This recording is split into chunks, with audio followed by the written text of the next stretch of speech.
Y bueno, pues sin más preámbulo, pues ya estamos por aquí. Si quieres compartir algo, te voy a poner como coanfitrión y yo me voy a desanclar por ahora. Ok, muy bien. Bueno, para empezar te agradezco mucho, Mónica, esta invitación para esta plática, para esta charla, donde vamos a hablar un poco sobre trastornos de ansiedad y depresión mayor. Eh, y bueno, sí, para esta plática vamos a hacer como una revisión muy suave, nada densa, o sea, voy a tratar de aterrizar algunas cosas importantes que tenemos que saber sobre trastornos de ansiedad y depresión, particularmente cuando nos dedicamos a la práctica clínica, cuando tenemos pacientes, cuando somos terapeutas. Es muy importante conocer algunos detalles que nos pueden dar orientación sobre qué es lo que puede estar ocurriendo con el paciente y también nos puede orientar sobre qué hacer, cómo proceder, qué herramientas como terapeutas tenemos para poder eh, abordar este tipo de problemas. Que yo empezaría, déjame compartir la pantalla. Ok. Yo empezaría comentando que el tema de la ansiedad y la depresión son temas muy contemporáneos. Me da la impresión de que, bueno, no solo a mí, sino a muchos filósofos, sociólogos, psicólogos, etcétera, de que estamos viviendo como una especie de pandemia de ansiedad y de depresión. Cada vez hay más gente demandando consultas en psicoterapia por temas asociados con depresión mayor y con algún tipo de trastorno de ansiedad, ¿no? Entonces, creo que para empezar a hablar sobre este fenómeno es muy importante entender la época en la que estamos. Estamos en una época en donde algunos de estos autores, a mí me parece que son tres grandes referentes.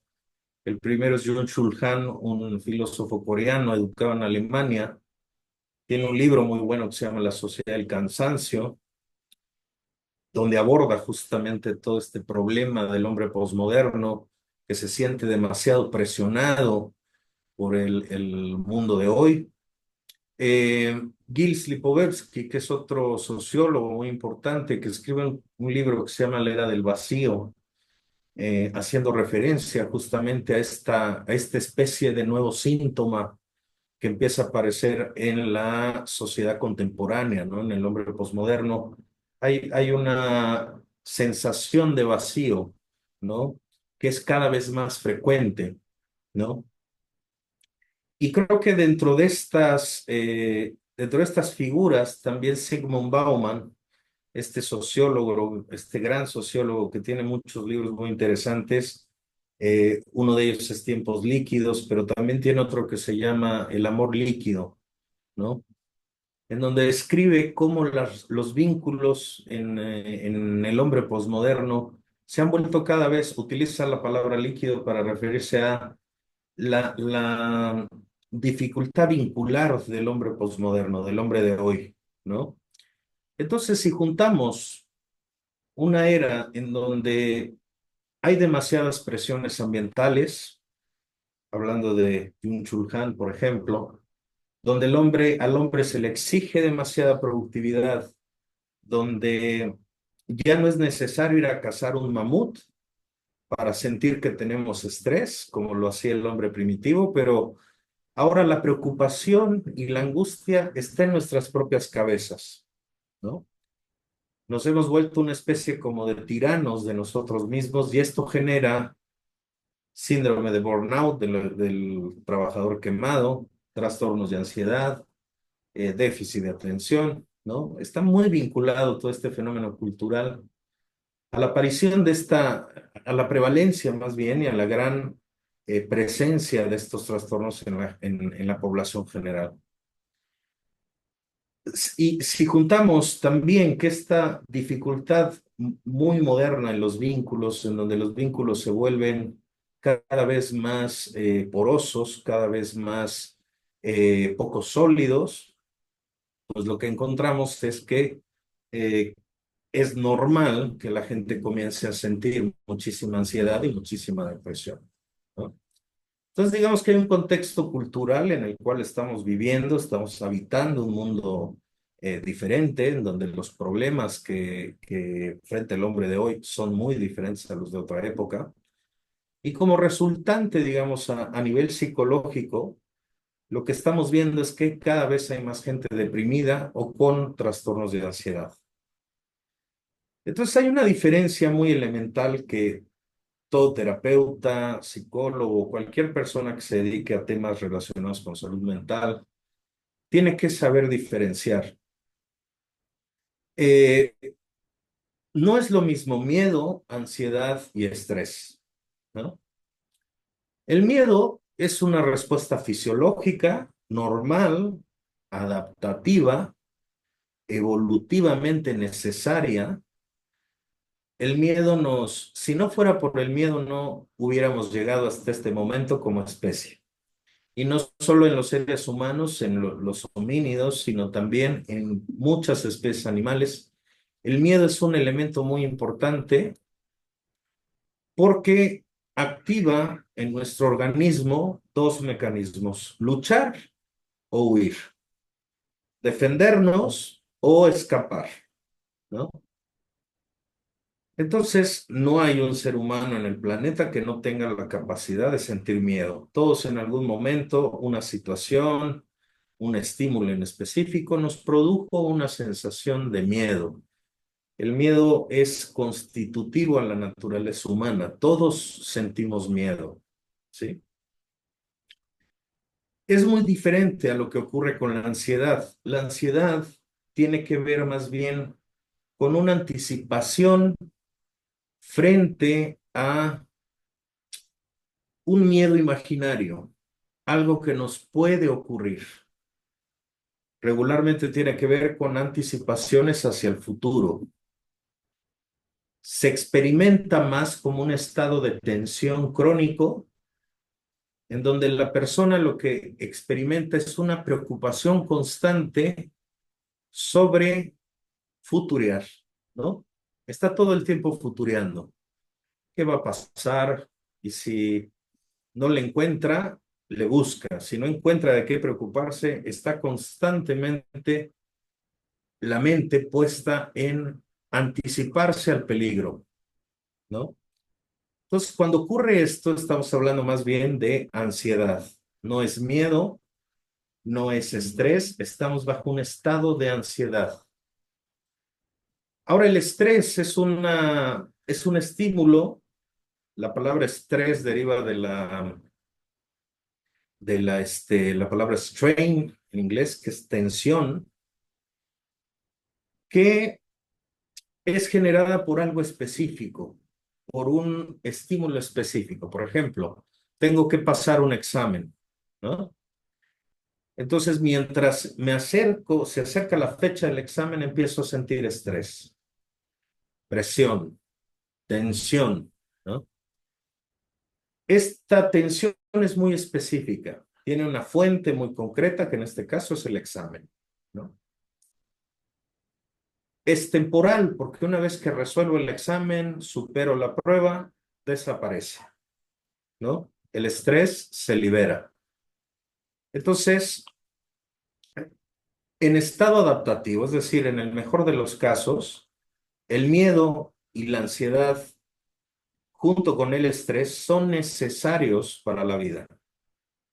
Es importantísimo sentir miedo, es importantísimo tener ciertas dosis de ansiedad y es importantísimo también en ciertas circunstancias sentir estrés, porque son como motivadores, son como impulsores de la conducta, ¿sí?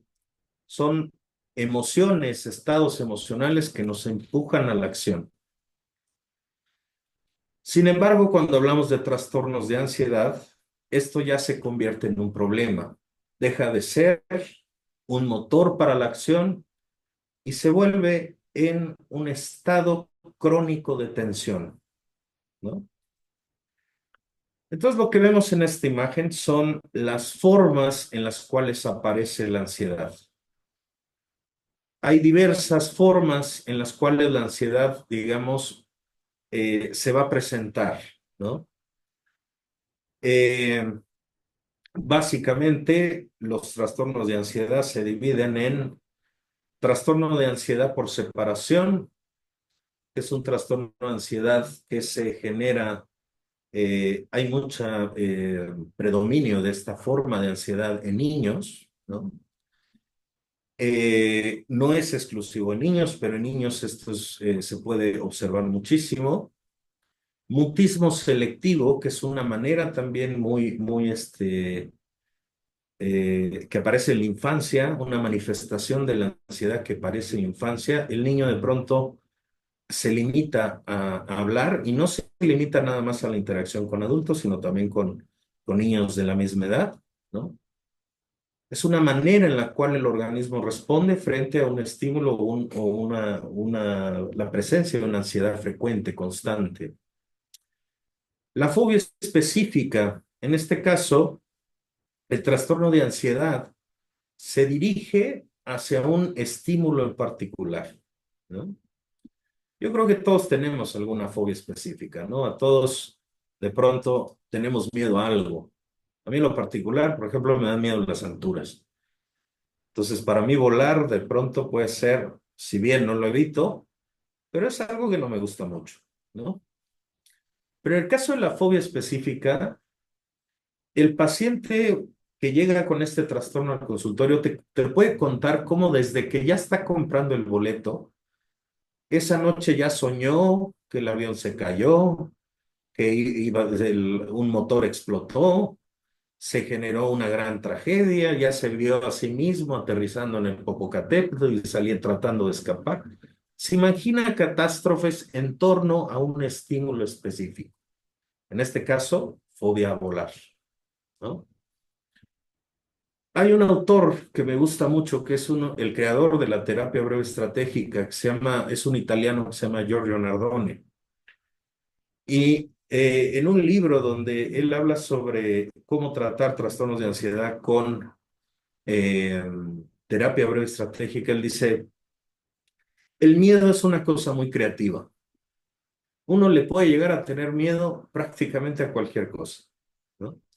Hay gente que le tiene miedo a las palomas, hay gente que le tiene miedo a cualquier tipo de ave, hay gente que le tiene miedo a las alturas, hay gente que le tiene miedo. Los seres humanos podemos desarrollar miedos a cualquier cosa, ¿no? Al agua, ¿no? Hay gente que le tiene miedo al agua, no se puede meter a una alberca, no se puede meter al mar, no se puede, etcétera. Entonces, en este caso, en la fobia específica, el estímulo que desencadena ansiedad se centra en un estímulo en particular. En el caso de la fobia social, es un tipo de trastorno de ansiedad en donde la persona siente muchísima ansiedad cuando se presenta la necesidad de tener que exponerse a la evaluación de otros, ¿no? Es decir, vamos a suponer que yo tengo fobia social y cuando me dicen, ¿sabes qué? Tienes que hablar en frente de un público, me quedo mudo, literalmente sienten que o pueden llegar a vomitar, a orinar, a miccionar, a defecar, porque la respuesta de ansiedad es tan severa que literalmente cuando se tienen que enfrentar a situaciones sociales en donde su desempeño va a ser evaluado por otros, les entra una ansiedad tremenda, de tal manera que esto se vuelve un problema, ¿no? Por ejemplo, alguien que tiene que presentar frente al jefe avances sobre su trabajo o le piden, oye, necesito que me hagas una presentación sobre tus avances en este mes. Si tienes fobias sociales, esto puede ser un verdadero problema, ¿no? Está el trastorno de pánico, que este es la cúspide, el pico más alto de un trastorno de ansiedad, cuando llega a la expresión más alta de, eh, cuando la ansiedad se dispara a tal grado que las sensaciones físicas son tan desagradables, ¿no? Que el sujeto siente que se le sale de control. Regularmente la gente te reporta cosas como me estoy volviendo loco, me está dando un infarto, me está dando un derrame cerebral, llegan corriendo a la sala de urgencias. Si hiciéramos una encuesta en la Cruz Roja, en hospitales, yo creo que tendríamos un muy buen registro de cuánta gente llega con ataques de pánico pensando que le está dando un infarto, ¿no? Entonces es el pico más alto de ansiedad. Digamos que es la ansiedad llevada al nivel más alto. Y algo que ocurre con estos pacientes es que a veces se desarrolla una fobia a tener ataques de pánico. Es decir, me ocurre un primer ataque de pánico. Fue horrible. Sentí náuseas, palpitaciones, sudoración, pensé que me iba a morir, pensé que estaba enloqueciendo, pensé que me estaba dando un derrame, de tal manera que se desarrolla un miedo a que eso vuelva a ocurrir, ¿no? Y entonces se vuelve miedo a tener un ataque de pánico. Entonces, eh, bueno, puede llegar a ser muy desadaptativo y puede llegar a minar de forma muy contundente la vida de una persona. Está la ansiedad asociada a eventos traumáticos, lo que se conoce como trastorno de estrés postraumático. En este tipo de trastorno de ansiedad, un evento adverso es como si dejara encendido el switch de mantente alerta. Estado de lucha o huida permanente, pero fue generado por una exposición a un evento que fue muy aversivo. Un abuso, abuso físico, sexual. Estados Unidos, por ejemplo, tiene un gran problema con los veteranos de guerra, ¿no? Gente que regresa de la guerra con estrés postraumático. Y una de las características que tiene el estrés postraumático es que un estímulo que se parezca a aquel que me desencadenó o que fue tan desagradable, me desencadenan las mismas respuestas aversivas que en ese momento desarrollé. Por ejemplo, supongamos que un soldado va a la guerra, estalla una bomba y esto genera que estuvo a punto de perder la vida, algunos compañeros de él perdieron la vida, ¿no? Fue muy grotesco, vio sangre, etcétera, fue muy traumático. Y supongamos que este soldado de pronto se viene a Cholula y se da está dando unas vueltas ahí por Cholula y ya ven que hay peregrinaciones frecuentemente, ¿no? El sonido del cohete puede desencadenar una respuesta emocional de tal magnitud como la que tuvo durante la guerra, ¿no? Entonces se genera un fenómeno que se llama generalización de estímulos, es decir, la persona responde, revive, tiene reminiscencias, tiene experiencias emocionales, recuerdos, etcétera, que están asociadas a un evento aversivo y puede ser desencadenado por un estímulo que se parece a aquello que nos generó esta asociación, ¿sí? Bueno, hay muchas cosas que decir sobre el estrés o el estrés postraumático, pero bueno, otra forma que tiene la ansiedad es la llamada agorafobia.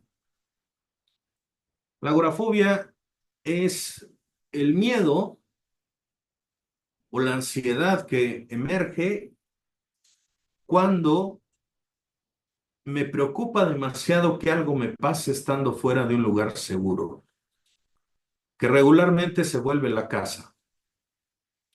Los pacientes con agorafobia regularmente recurren al confinamiento en casa. Y para ellos, poner dos pies fuera de la casa representa un problema. Lograr salir de casa representa un problema, ¿no? Y evitan todo contacto con el mundo exterior y se recluyen en un lugar seguro. Esto es muy frecuente cuando todas las técnicas para poder hacerle frente a la ansiedad han fallado. Es como si frente a una incapacidad para poder hacerle frente a la ansiedad, termino recluyéndome en mi casa, ¿no? En Japón hay una cosa muy curiosa, ¿no? Un trastorno, bueno, una cosa que llaman hikikomori, que son adolescentes que se recluyen en sus recámaras, ¿no? Como un intento de abandonar el mundo y las presiones de la vida japonesa, ¿no? Eh, Después tenemos el trastorno de ansiedad obsesivo-compulsivo, el famoso TOC. Para no hacerlo tan aburrido, ¿alguien, alguien sabe qué es el trastorno obsesivo-compulsivo? ¿De qué trata este trastorno? Quien guste, ¿eh? No, no estamos en... Es para interactuar un poco. Es esto de estar limpiando todos los espacios.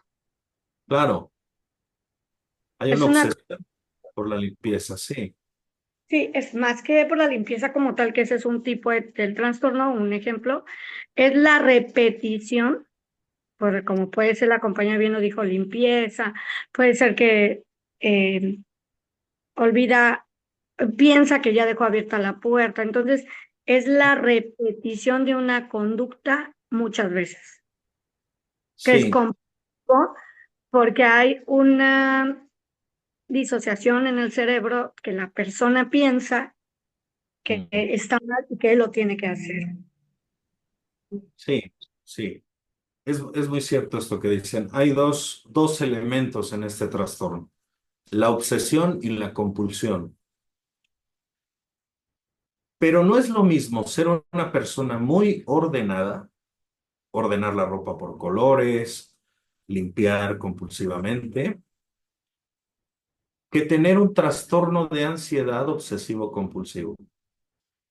La severidad de la compulsión y de la repetición de los actos compulsivos y el nivel de ansiedad es tremendo. O sea, no puedo salir de casa si no me he lavado 20 veces las manos. No puedo, dejé ya de trabajar porque la obsesión por eh,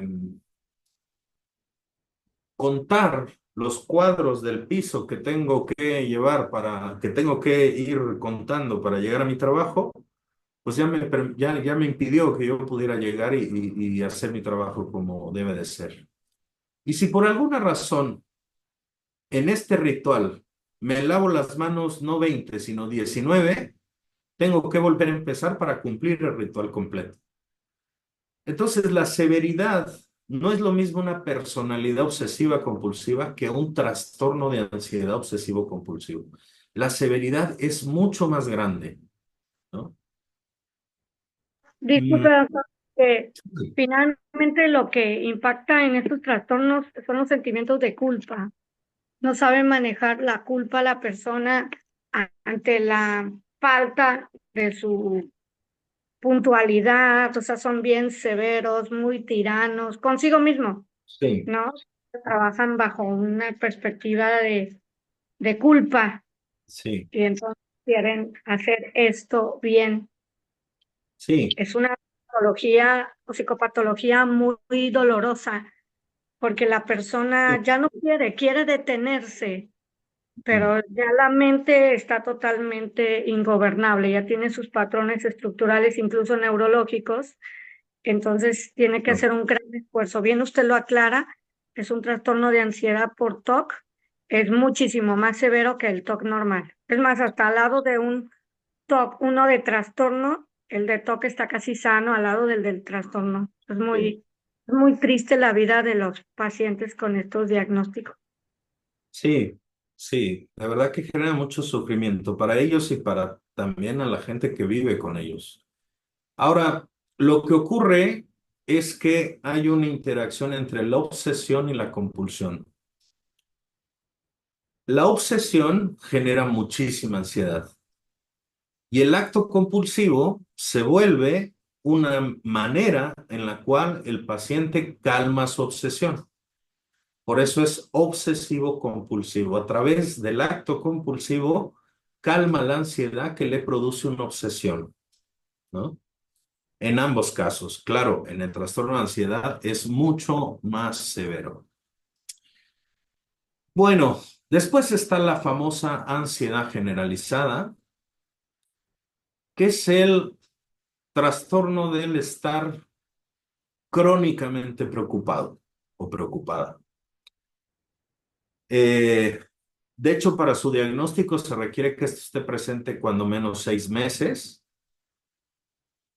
Y lo que experimentan estas personas es fatiga crónica, un estado de desgaste muy grande, insomnio muy severo, un estado de cansancio muy, muy grande y se sienten también profundamente enfermos. Entonces es una enfermedad en donde, es un trastorno más bien en donde hay una dimensión de cansancio, agotamiento, ¿no? Y también un estado de sentirse enfermo, ¿no? Tienen muchísimas preocupaciones sobre su salud, muchísimo agotamiento, dificultades para dormir. Y para que se pueda decir que una persona ya tiene ansiedad generalizada, tiene que pasar cuando menos en este estado un mínimo de 6 meses, ¿sí?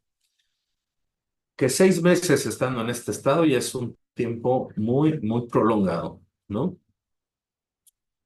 Bueno, a mí me gusta llamarle formas de la ansiedad más que trastornos, ¿no? Porque son diferentes elementos que disparan estas respuestas, pero en todos, digamos que un elemento común de los trastornos de ansiedad es que el sufrimiento está muy centrado en el cuerpo.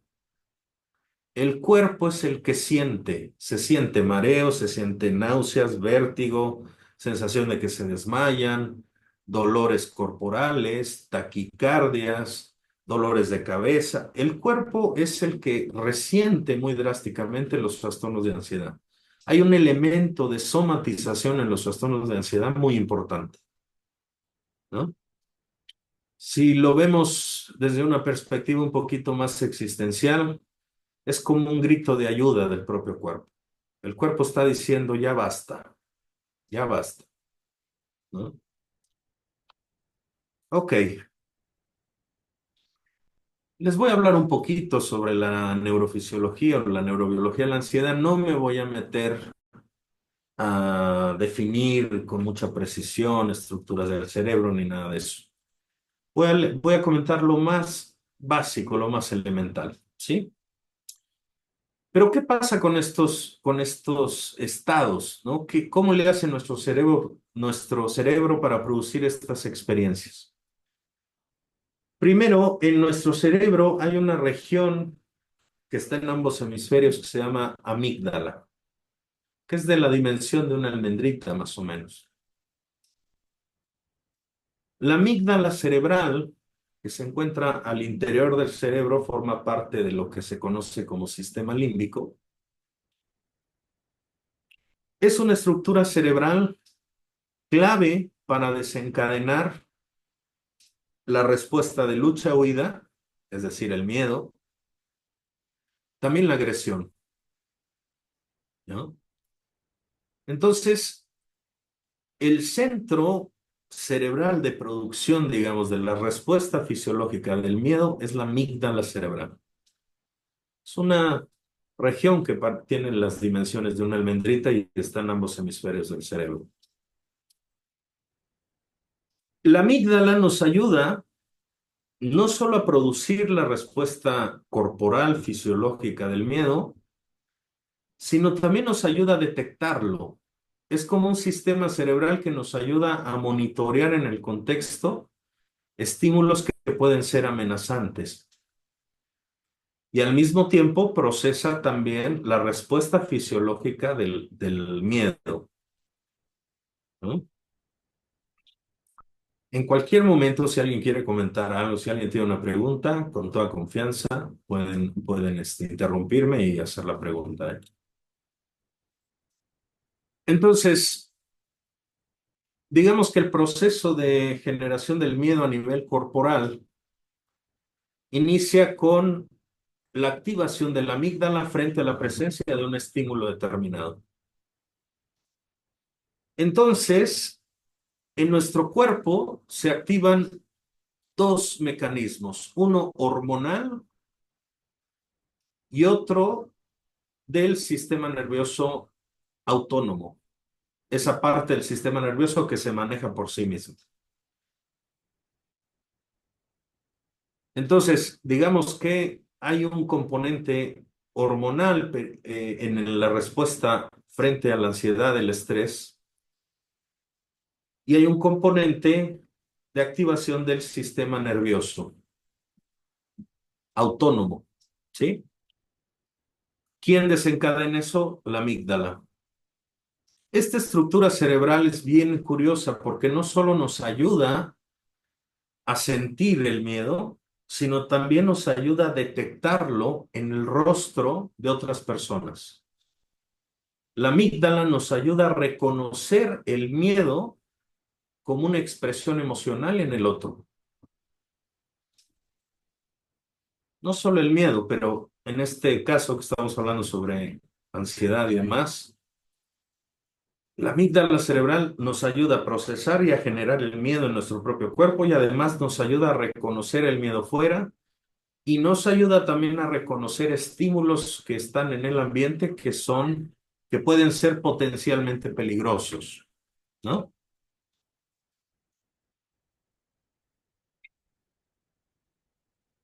Entonces, como les comentaba,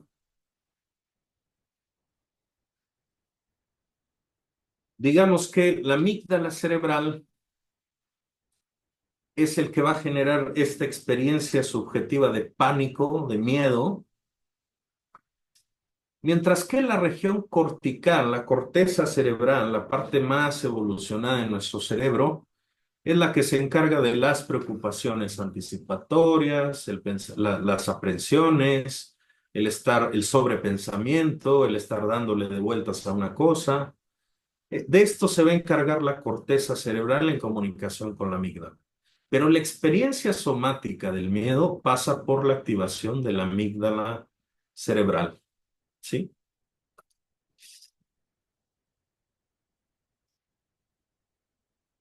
¿Han escuchado hablar sobre estas cosas que se llaman neurotransmisores? Estos químicos que ayudan a regular la respuesta, el funcionamiento de nuestro cerebro. En Claro el que sí, maestro.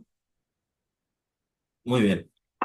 Por ejemplo, si me permite aportar en el caso de Claro, la claro. amígdala, que es esta instancia de nuestro cerebro que nos avisa de estar en peligro, ¿no? Esta sensación de cuidado, este elemento o evento que tú estás viendo puede atentar contra ti, ¿no? Es nuestro mecanismo de supervivencia, la amígdala, es la que entra en alerta. Entonces Sí, se segrega este cortisol que en cantidades muy elevadas en nuestra sangre, en nuestro cuerpo, empieza a paralizar el cuerpo y lo suma con las cantidades de adrenalina, que entonces este combo de cortisol y adrenalina en todo nuestro cuerpo a raíz de lo que está proyectando la amígdala en alianza en la corteza cerebral, pues entonces el cerebro está decodificando información muy compleja donde la persona si no tiene herramientas o habilidades de solución o manejo de situaciones, entonces viene lo que le llaman la amígdala, la parálisis o el detenerse, ¿no? Estos mecanismos de huir, evitar o agredir o pelear, ¿no? Que vendría bien. siendo unas funciones primitivas de nuestro cerebro reptil. Sí, digamos que estamos siempre en estado de alerta cuando hay un trastorno de ansiedad. El sistema lucha-huida está siempre hiperatento, ¿no? Y entonces hay dos neurotransmisores muy importantes para hablar sobre cómo se modula la ansiedad en el cerebro. El primero es GABA. GABA es un químico, bueno, de hecho es un aminoácido que inhibe la actividad neuronal. Si tenemos poquitos o bajos los niveles de GABA, la actividad neuronal se va a desajustar. Entonces, cuando mandamos a un paciente con el psiquiatra y le decimos, creo que tú vas a necesitar ayuda farmacológica, los psiquiatras le van a dar un fármaco que se llaman, un grupo de fármacos que se llaman benzodiazepinas, que son, seguramente los han escuchado, alprazolam, clonazepam, lorazepam, etcétera. Estos fármacos lo que hacen es aumentar los niveles de GABA o la actividad de GABA en nuestro cerebro. Y entonces sentimos un efecto tranquilizante. Mala noticia, y eso como terapeutas, aunque no seamos psiquiatras, lo tenemos que saber. Las benzodiazepinas solo son de uso corto. No se puede tener a una persona tomando benzodiazepinas, alprazolam, clonazepam durante 10 años, ¿no? Hay un problema ahorita también con el uso de este tipo de fármacos, ¿no? En salud pública es un problema también que ya está dando la... Entonces, ¿por qué estos fármacos relajan? Porque reducen la actividad de la amígdala, ¿no? Incrementan los niveles de GABA y esto hace que la amígdala, digamos, se calme, ¿no?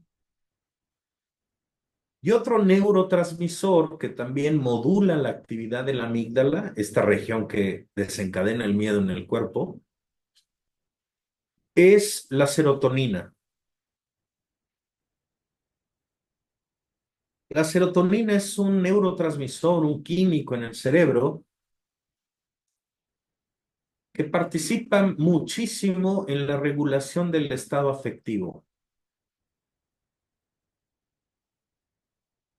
Entonces, si tenemos niveles bajitos de serotonina o nuestra serotonina comienza a bajar en el cerebro, vamos a tener ansiedad o depresión, o las dos. Porque aquí es bien importante también mencionar que la depresión y la ansiedad son trastornos que van de la mano, son primas hermanas. Es muy común que un paciente con depresión tenga ataques de pánico o que curse con trastornos de ansiedad al mismo tiempo que tiene depresión.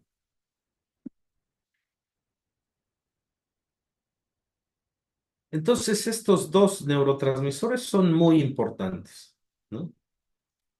Le ayudan al cerebro a mantener la actividad de la amígdala estable, pero cuando ocurre alguna circunstancia en donde bajan los niveles de GABA o serotonina baja, nos podemos deprimir o podemos desarrollar un trastorno de ansiedad.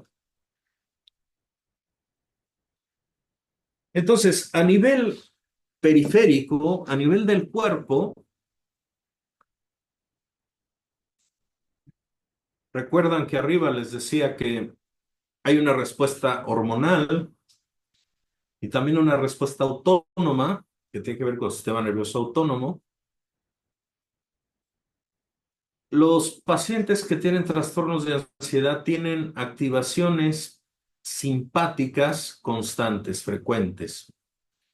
¿Qué cosa es esto? Es la parte de nuestro sistema nervioso autónomo que nos dice mantente alerta, ponte en acción, prepara al organismo para la acción. Abre las pupilas, hay que dejar entrar más luz, ¿no? Para que podamos percibir mejor el contexto.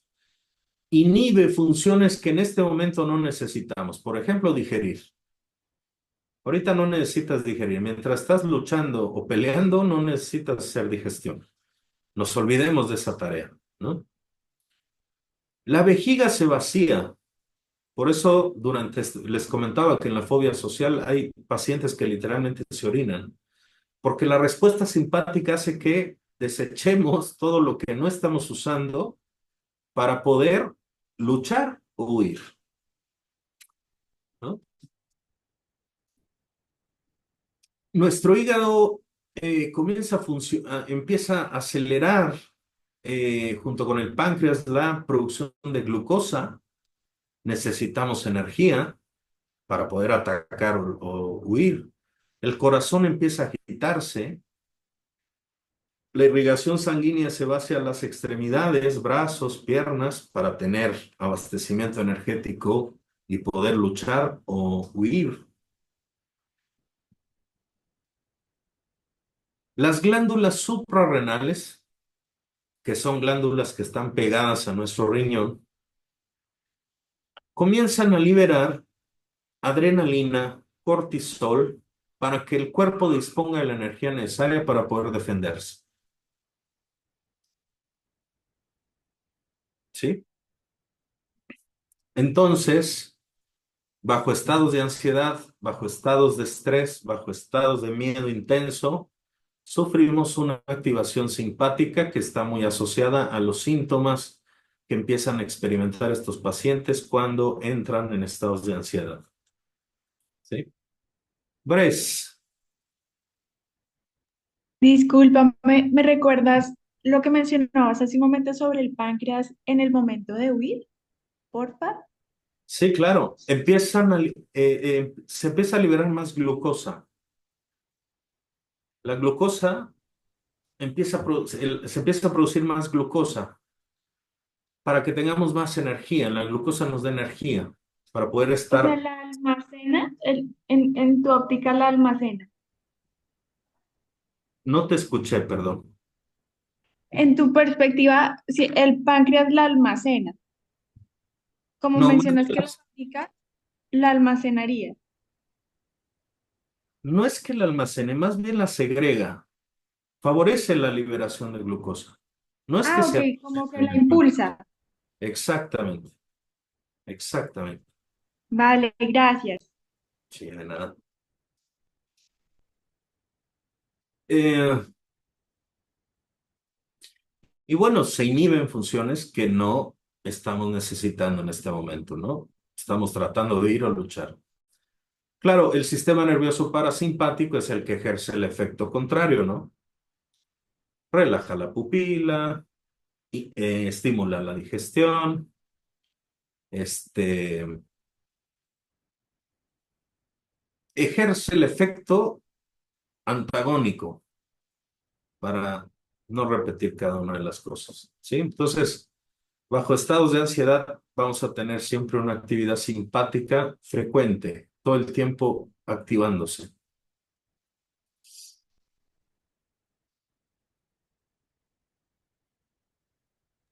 Bueno, y yo Y aquí quisiera hacer un paréntesis, ¿puedo? sí, sí, claro, claro. Por ejemplo, para las que están en la formación de danzaterapia, pues hemos hablado mucho, por ejemplo, del nervio vago, ¿no? Y el nervio vago forma parte precisamente de lo que es el sistema nervioso parasimpático y es el que controla las funciones y actos involuntarios del cuerpo. Entonces, para las que han pues tomado la formación, pues un poquito, pues también que sepan a cuál de estos dos sistemas pertenece el nervio vago. Ya. Entonces, el problema, ya digamos más a nivel bajándonos del cerebro, es que la amígdala estimula al hipotálamo y ahí empieza una cascada de liberación hormonal que produce que la glándula suprarrenal comience a liberar grandes cantidades de cortisol. ¿Qué es el cortisol? Un glucocorticoide que ayuda eh, que propicia también este estado de ponernos en estado de lucha o huida. El cortisol tiene un mecanismo de autorregulación. Por ejemplo, durante las mañanas necesitamos un pico muy grande de cortisol para que podamos levantarnos e iniciar el día. Entonces el cortisol va variando en diferentes etapas del día, pero si estamos en un estado de estrés crónico constante, lo que vamos a tener es un estado de producción de cortisol desequilibrado. Entonces tenemos siempre altos los niveles de cortisol. Curiosamente, tanto en pacientes con depresión como con trastornos de ansiedad, el cortisol siempre está alto, ¿no? No solo es de gente que tiene ansiedad, los pacientes con depresión también tienen muchísima producción de cortisol.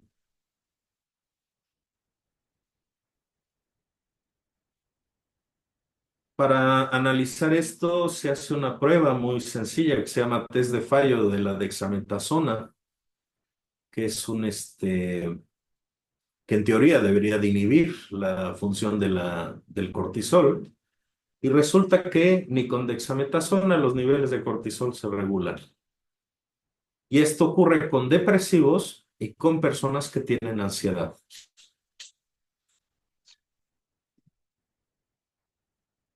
Aparece nuevamente ahí esta relación biológica también entre trastornos de ansiedad y depresión.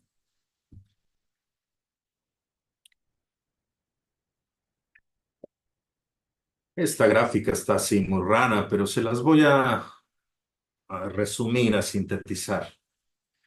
Uno de los grandes problemas que tiene la liberación crónica de cortisol es que activa procesos inflamatorios en el sistema en general, en todo nuestro cuerpo, y también produce fenómenos inflamatorios dentro de nuestro cerebro.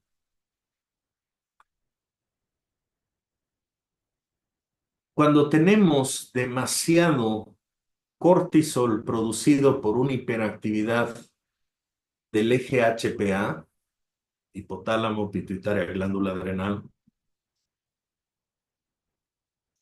nuestro cuerpo empieza a producir un grupo de proteínas que empiezan a inflamar tejido, células, etc. Entonces aparece la dermatitis nerviosa, la dermatitis por contacto, respuestas autoinmunes, inflamatorias en la piel, ¿no? Empieza la famosa colitis nerviosa, gastritis nerviosa, etcétera, etcétera, etcétera. Se empiezan a producir reacciones inflamatorias.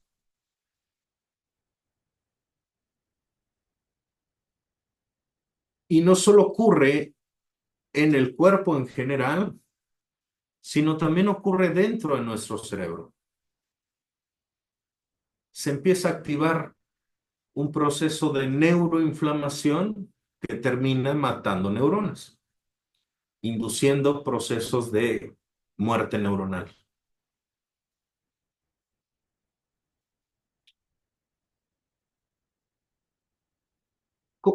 ¿Cómo van recibiendo toda esta información? Está demasiado extraño, es nuevo para alguien había escuchado sobre esto. Si necesitan preguntar algo o tienen alguna duda, con gusto, ¿eh? Justamente ayer había una chica que se llama Lupita Presa, que no sé si andas por aquí, Lupita, pero tú preguntabas justo esto, ¿no? ¿Cómo el cortisol es que inflamaba, ¿no? Al cuerpo. Entonces, pues básicamente por esto sucede. Dice Marentse que lo explicas muy sencillo. Muchas gracias. Gracias. Sí, estoy tratando de hacerlo lo más sencillo posible. Y ampliando un poco la respuesta a lo que preguntaban ayer, ¿cómo el cortisol inflama? Lo hace a través de la producción y incremento de unas proteínas que se llaman citocinas proinflamatorias, que son proteínas que inducen inflamación. El cortisol propicia que incremente la expresión de proteínas que van a terminar inflamando células, ¿no? Hay muchos tipos de estas proteínas, TNF-alfa, interleucina 6, interleucina 1 beta, etcétera, etcétera, etcétera. Pero Proteínas proinflamatorias, citocinas proinflamatorias son puestas en marcha cuando el eje HPA propicia que nuestro cuerpo esté totalmente todo el tiempo liberando cortisol. Libere y libere cortisol. Dice Marentse, bueno, pregunta que cuál es la función de la inflamación para el cuerpo y pregunta Esti si se liberan por la orina. Las citocinas proinflamatorias, Sí, claro, la función,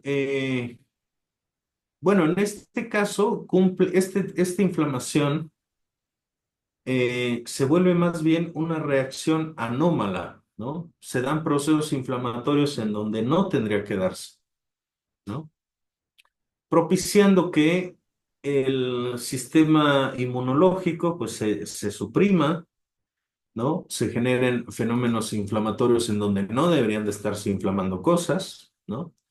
Más bien no es una función en sí, sino más bien tiene es como un efecto adverso de la producción excesiva de cortisol, ¿no? claro, sería como un llamado de atención para cuidarte, ¿no? Como para regresar a la homeostasis o al balance, ¿no? Sí, Una sí. pregunta, por ejemplo, esto podría decirse que es una antítesis de un derrame cerebral, de un infarto cerebral. Es decir, la compañía que preguntó que si tiene alguna función, la inflamación del cerebro pudiera ser como una protección para un paro cerebral, pudiera decirse que el cuerpo avisa antes de que venga un infarto cerebral o un derrame cerebral, pudieran darse esta inflamación. Sí, sí es posible, doctor. Cuando nos da un EBC, un accidente cerebral vascular, ya sea por embolia, derrame cerebral, etcétera, lo que ocurre es que cuando se tapa una vasculatura del cerebro, justamente lo que ocasiona esa obstrucción es que obviamente deja de fluir sangre hacia ese espacio que ahora está ocluido, que está tapado, o donde se generó un derrame porque se reventó una arteria. Lo que ocurre justamente es que cuando se revienta una arteria en el cerebro, la entrada, digamos, de sangre al cerebro produce también fenómenos de sobreexcitabilidad neuronal, ¿no? Produciendo también neuroinflamación. Pasa también con la enfermedad de Alzheimer, por ejemplo. En la enfermedad de Alzheimer se forman unas placas que se llaman placas de beta amiloide y donde se producen en el tejido cerebral, alrededor se empiezan a generar fenómenos inflamatorios. De tal manera que esta reacción inflamatoria circundante es la que va dañando el tejido cerebral, ¿no? Más bien en este sentido es una respuesta anómala frente a un cambio drástico que se dio a nivel a nivel celular o a nivel de tejido, digamos. No sé si estoy siendo claro, ¿sí? Muy claro, doctor, gracias, muy claro. Aquí dice Dai, la inflamación es una respuesta de protección del sistema inmune que nos avisa de algo, de algún desbalance. Sí, tiene la inflamación en sí misma tiene, digamos, una función de indicarnos algo, ¿no? Decir, bueno, por ejemplo, cuando se nos inflama el estómago porque comimos algo que nos cayó pesado, pues esta inflamación produce señales que nos ayudan a nuestro cerebro a reconocer que algo anda mal en el estómago, ¿no?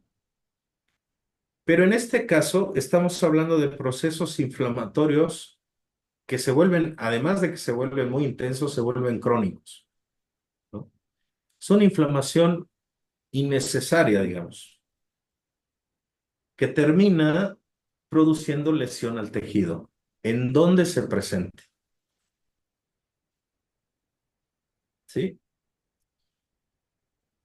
Lo que vemos en la imagen es algo muy interesante porque resulta Esto es muy importante. Creo que en los últimos años hay muchísima información sobre lo que ocurre en el cerebro prenatal. ¿Qué ocurre con nuestro cerebro antes de que vengamos al mundo, no? Y hay una gran cantidad de estudios en donde se demuestra que si tenemos a una madre embarazada que está atravesando muchos problemas, muchos conflictos, muchos temas con el estrés, con ansiedad o con depresión, porque en la depresión también hay un estado de producción excesiva de cortisol. Hay cambios en la formación y en la maduración del cerebro o el sistema nervioso del niño, ¿no? La barrera placentaria, la placenta es muy permeable a muchas cosas, ¿no? Incluso cuando nacemos, traemos ya una predisposición, ¿no? A desarrollar el gusto por los alimentos que comía la madre, ¿no? Porque todo traspasa la barrera placentaria, ¿no? Te dicen, ¿sabes qué? No tomes ningún medicamento porque le va a llegar al niño, ¿no? A menos de que sea muy necesario, pero no consumas absolutamente nada porque va a atravesar la barrera placentaria.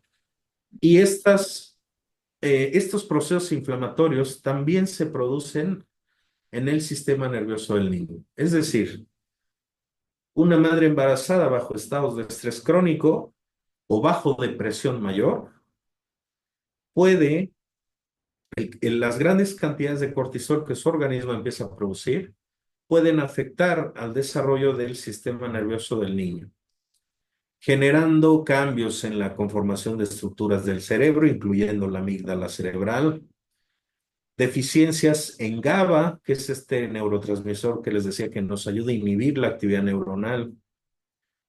Posteriormente se puede traducir en problemas cognitivos, emocionales, trastornos del aprendizaje, etcétera, etcétera, etcétera. Entonces es muy importante considerar que el estrés, la ansiedad crónica, la ansiedad sostenida a largo plazo, no solo se asocia con un fenómeno de depresión mayor, sino también con un estado de daño general en nuestro organismo. Se genera resistencia a la insulina, se genera inflamación, se genera muerte neuronal, se genera, si estás embarazada, puedes alterar la estructura del sistema nervioso del niño que está por nacer. Se generan una gran cantidad de efectos muy adversos frente a nuestra respuesta de luchar o huir, ¿no? Entonces, rápidamente hablando sobre la teoría polivagal de los trastornos de ansiedad, eh, lo que, de lo que habla esta teoría es básicamente sobre la función del nervio vago y su irradiación sobre todo el organismo, ¿no? Sobre los órganos internos. Tiene sus raíces que nacen del tallo cerebral y a lo largo de toda la médula espinal hay inervación. Y toda esta ramificación, que en su conjunto se llama nervio vago, eh, es responsable de coadyuvar, digamos, en la respuesta de luchar, huir, mantener el estado vegetativo del organismo y también cuando el estímulo estresante es demasiado eh, adverso, es demasiado intenso, la porción dorsal del nervio vago produce congelamiento, ¿no? Fenómenos asociados a disociación, etcétera, ¿no? Y también el nervio vago, como decía Mónica hace rato, es verdad que también activa al sistema nervioso simpático, ¿no? Tiene una función ahí activadora sobre el sistema nervioso simpático. Entonces, hoy también se habla mucho de la teoría polivagal de los asociados a fenómenos de respuesta nerviosa de lucha o huida, ¿no? Bueno, hasta acá hay alguna pregunta. Me gustaría escucharlos. Creo que ya me eché la hora. Está bien. ¿Sabes a mí que se me ocurría preguntar un poco? Porque es una Sí. pregunta que me hacen mucho las chicas de danzaterapia. ¿Un Mm. trastorno de ansiedad se puede curar? Porque a veces dicen, es que un trastorno de personalidad, un trastorno de ansiedad, como que ¿cuál sería la diferencia? Y si se puede curar, porque es una pregunta que hacen mucho. Para eso creo que esta diapositiva puede ayudar muchísimo.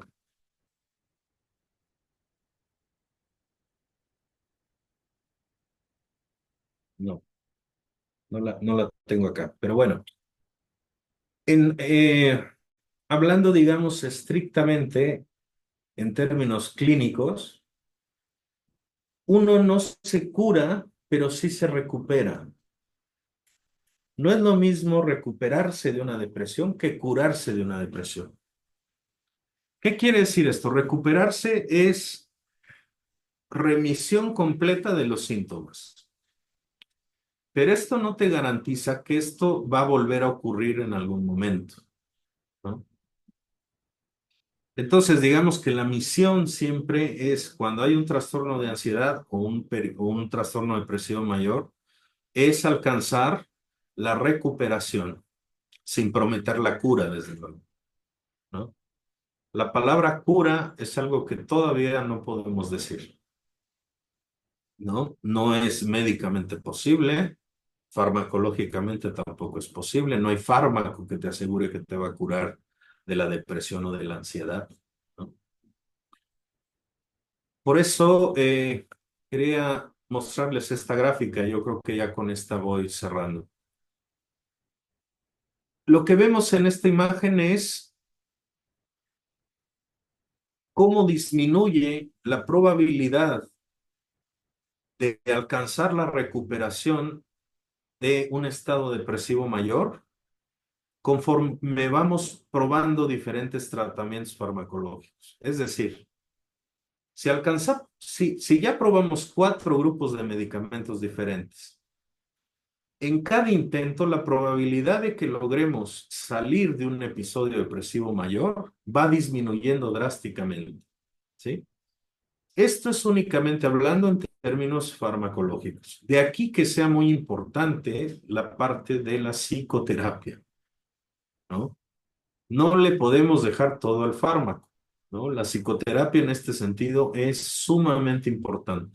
Y otra cosa que me gustaría decir, no podemos quitar fármacos tampoco si la persona lo necesita, No, porque de pronto muchas personas llegan a estas sesiones de, pues, de trabajo corporal, de expresión, con la idea de que van a poder prescindir de fármacos. Y es importante compartir esta claridad, ¿no? De que pues el fármaco es necesario, ¿no? En estos claro, casos. es necesario y además es muy importante dejar que el fármaco actúe cuando hablamos de una depresión mayor, ¿no? Porque si andamos jugando con los medicamentos o le retiramos, un primer riesgo cuando retiramos de golpe un medicamento, primero es que se presente síndrome de supresión del antidepresivo. Algunos lo presentan, otros no, algunos de forma muy aguda, otros no tanto. Ese es un primer riesgo. Y el segundo riesgo es que durante el cese de medicación antidepresiva, en algunos casos puede aumentar el riesgo de suicidio, cuando estamos hablando de depresión mayor, ¿no? Entonces, es muy peligroso sugerirle a un paciente, si no somos psiquiatras, deja tu medicamento, ¿no? Es algo que nosotros no podemos hacer, no nos viene bien a nosotros profesionalmente, ni tampoco al paciente en términos de síntomas y en términos de lo que puede ocurrir si de pronto decide cortar de tajo una medicación, ¿no? Sí, eso es muy importante. No podemos sugerirle a un paciente que deje de tomar un medicamento y lo vamos a sustituir por una técnica terapéutica. terapia y psicofarmacología pueden ir de la mano y complementarse muy bien, ¿no? No tienen por qué estar peleada una cosa con otra. Sí, y hablando de esto, hay una pregunta que dice, ¿la depresión mayor y los trastornos de ansiedad se presentan en infancias y adolescentes? Sí, sí. De hecho, cuando la depresión es recurrente, ay, perdón. ¿Qué quiere decir recurrencia? Quiere decir que después de un lapso de haber alcanzado la recuperación, de pronto aparece otro episodio de depresión mayor. Esto quiere decir que es muy probable que esta persona a lo largo de la vida vaya teniendo frecuentemente cuadros de depresión mayor, ¿no? Y cuando hacemos la revisión de la historia clínica y vemos, pues, ¿cuándo empezaste con este problema, no? ¿Cuándo fue la primera vez que no te podías levantar, que la distancia entre tu cama y el baño eran 10 kilómetros, no podías moverte, te sentías muy cansado, comías mucho o dejabas de comer, dormías mucho o ya no dormías nada? Y es muy frecuente que cuando los episodios depresivos se forman de manera recurrente a lo largo de la vida, es decir, hay presencia de varios episodios a lo largo de la vida, los primeros episodios se presentaron ya desde la infancia y la adolescencia, ¿no? Aquí me gustaría nada más también aclarar algo que eh, desafortunadamente la gran mayoría de los trastornos mentales, su edad de inicio es finales de la adolescencia, principios de la vida adulta. Por ejemplo, el primer brote psicótico de la esquizofrenia generalmente se da alrededor de los entre 16 y 25 años más o menos. No es una regla, pero la mayor parte de los casos, el primer brote psicótico aparece en esa edad. La depresión mayor igual. Trastorno limítrofe se puede diagnosticar ya muy claramente a partir de los 18 en adelante.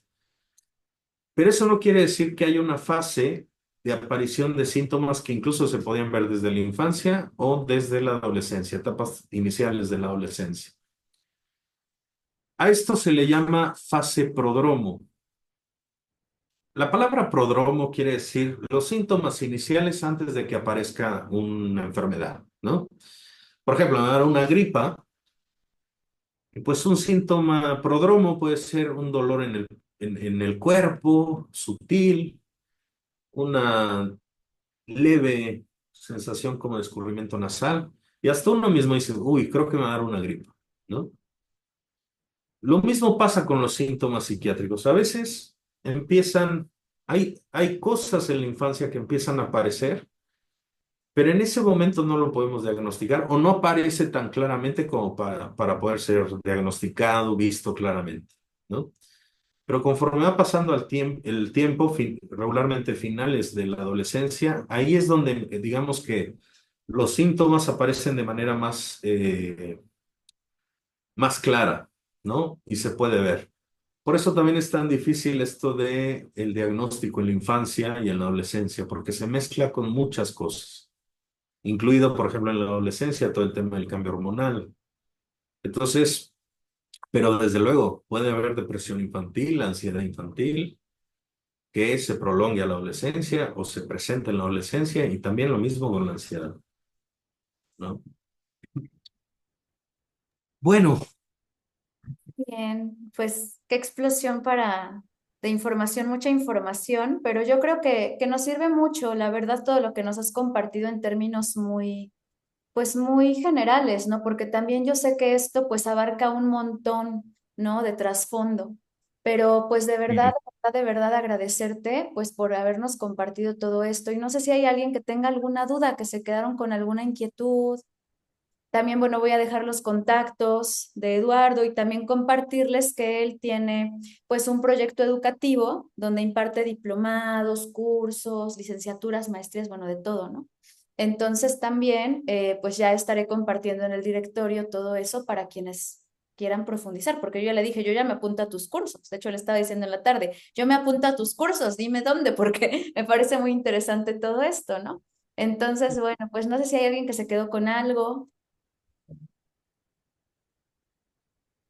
¿no? O también, Eduardo, si quieres decir algo para cerrar, algo más. No, pues Pues muchas mira, felicidades, doctor. Me siento muy contenta de haber escuchado su ponencia y de inmediato me puse como a pensar qué importante sería dar un taller de manejo emocional a madres embarazadas, solo por sí, todas las condiciones que usted planteó. Digo, ahorita pues nosotros atendemos público en general. Sin embargo, toda la explicación tan profunda que dio me impactó tanto en pensar en diseñar un curso, un taller para incluso jovencitas, ¿no? O sea, no solo ya mujeres que a lo mejor planearon su embarazo y todo, sino cuántas chicas traen el miedo a ser madres a los 12, 13, 15 años. Entonces sus picos de cortisol y todos los elementos que explicó deben de estar muy altos y bueno, porque no es, porque están saliendo ahora niños con déficit de atención, niños con hiperactividad, pues tiene que ver mucho la gestación. sí, Entonces me invitó mucho a como que a leer, me llamó mucho la atención la pregunta de la compañera que si los trastornos de ansiedad se pueden curar. Yo entré a una clase del doctor Eduardo Calixto, que es un especialista en neurociencia, un doctor, y bueno, él explicaba ya que las sinapsis neuronales eran ya a niveles tan complejos en el cerebro que los canales neuronales ya habían hecho surcos, ya estaban muy, por sí, tanto que sí era importante crear nuevas sinapsis neuronales para que el cerebro, como el cerebro no olvida, porque tiene ahí la información, la gente dice es que lo voy a olvidar, no, se trasciende, se supera, se avanza y se tienen que crear nuevos hábitos, ¿no? Nosotros en la danza es crear otros hábitos corporales, alimenticios, emocionales, lingüísticos, o sea, para que entonces el cerebro se recree con creatividad, creamos cosas nuevas para que no vaya a lo que el cerebro ya se habituó a hacer. Pero me gustaría ser optimista de decir que sí se cura un trastorno de ansiedad o que sí se cura un trastorno de depresión. Yo vengo de ambos trastornos que tuve en una pérdida de una crisis y un duelo muy fuerte, mm, en donde supuse yo que mi vida no iba a ser igual, que nunca iba a volver a bailar o que nunca iba a volver a reír. Yo era risoterapeuta y tenía como mm, una alegría genuina y después de la pérdida de mis dos padres y otras circunstancias, me entré en anedonia, en ideación suicida, depresión, ansiedad y no había conocido yo enfermedades así hasta que investigué todo mi cuadro, mi árbol, mi madre, mi padre, mis abuelos. Dije, mm, wow, yo traía una predisposición a la depresión y a la ansiedad y se me detonó con las pérdidas. Me mm, puse a estudiar, bueno, primero pasé procesos restaurativos y de sanación, fui a terapia, todo. Y ahora, bueno, pues obviamente ya he incorporado la danza como parte de una terapia.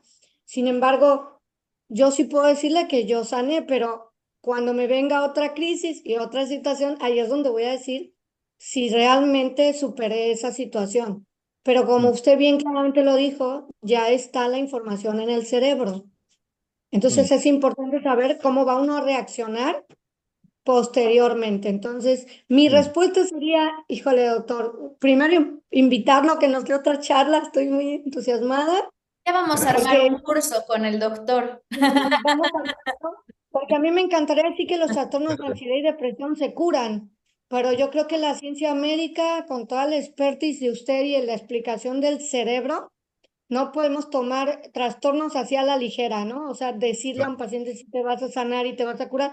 No, sí, sigue el tratamiento farmacológico, haz todo este trabajo terapéutico y va a haber avances, pero Claro. ten cuidado cuando te venga una crisis, una pérdida, un quiebre, porque tu Mm, cerebro ya sabe por dónde caminar, ya tiene un claro. camino recorrido. ¿Qué le parece, doctor? Claro, te puedo ayudar a que te recuperes de lo que te está pasando, pero no te puedo prometer la cura, ¿no? Te puedo ayudar a salir de donde estás, pero no te puedo prometer que te vas a curar, ¿no? Ujú. Sí se puede salir, claro que se puede, te puedes recuperar, ¿no? Ujú. Pero afirmar así como ya me curé del cáncer y ya no tengo ningún signo de cáncer, eso todavía no llegamos a ese nivel. Espero que en un futuro, con el desarrollo de las neurociencias y demás, se pueda. Creo que Bres quiere decir algo. Pres y Lupita también, Lupita Huerta también. Ah, Entonces, adelante. ¿Cómo vamos en Muchas tiempo? gracias. pues yo creo que podemos ir, te digo, Mauricio está aquí ya, Sí, pero dice sí. que con calma, que está muy interesante. De hecho, creo que él también está aquí tomando notas. Pero yo creo que terminamos con Lupita Huerta. Ok. Vale, muchas gracias. Mira que pensando en procesos de desnutrición, uniéndolo con lo que la compañera acabó de charlar y tu exposición, me preguntaba sobre qué perspectiva tendrías en cuanto a la desnutrición infantil, tipo marasmo y kwashiorkor, ante el desarrollo cerebral y mental, porque percibo y entiendo que los niños que han padecido estos niveles de desnutrición, probablemente como no tienen la estructura funcional completa o bueno, no han desarrollado las fibras eh, generales completas, pueden llegar a tener un proceso cognitivo mucho más leve o tener lesiones también a nivel neurológico. ¿Qué Claro, opinas? claro, totalmente. Por ejemplo, hablando de marasmo, o sea, el marasmo es el estado más crítico de la desnutrición, ¿no? Es donde el niño está en los huesos, ¿no? Eh, en ese estado, obviamente el organismo no dispone de los recursos energéticos necesarios, porque además hay algo bien importante, no me quiero extender mucho, lo voy a decir lo más rápido que pueda.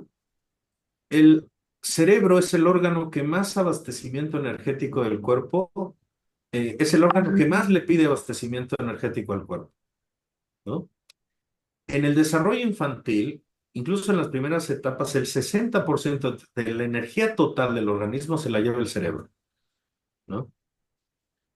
Entonces, es un órgano que demanda mucha energía que proviene justamente de los nutrientes. Si no tenemos una nutrición adecuada, desde luego vamos a tener problemas cognitivos, problemas emocionales, problemas de todo tipo, ¿no?